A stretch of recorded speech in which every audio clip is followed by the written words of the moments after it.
Welcome to my channel! For this video ay gagawa tayo ng shrimp with oyster. So, ang unang gagawin natin ay painitin muna ang kawali. Pag mainit na, pwede na natin ilagay ang mantika. Pag nalagay na ang mantika, antayin na lang natin tong uminit. Pag mainit na ang mantika, pwede na natin ilagay ang bawang. Ayan. Gisa-gisahin lang hanggang sa maluto siya. Next, sibuyas. Ayan, gigisa-gisahin lang. Ayan, hanggang sa lumabas ang kaluluwa nilang parehas. Next na ilalagay, hipon.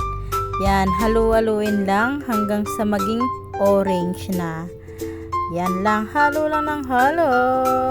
Ayan, di pa rin siya luto. Kailangan natin siyang gisahin ulit hanggang sa maging orange sila lahat.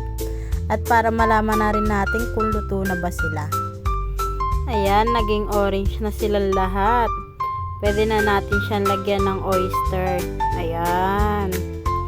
Para mas lalong sumarap ang luto natin. Ayan, halo lang ng halo. Hanggang sa kumapit yung sarsa niya sa hipon. Ayan, antay lang natin ng mga ilang minuto para lalo siyang kumapit at lalong sumarap. So, ang next na ilalagay is konting ginisa lang yan. Halu-haluin lang siya hanggang sa kumapit din ang lasa niya. Yan. Halo lang ng halo.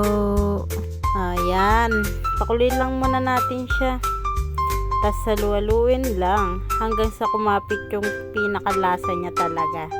Tapos lagay tayo ng konting tubig. Yan. Tansya-tansya lang. Bahala kayo kung anong gusto nyo ilagay. Yan. Para may sarsa naman yung natin, luto natin, 'di ba? May sabaw. Yan, pakuluin lang natin siya at takpan muna. Yan.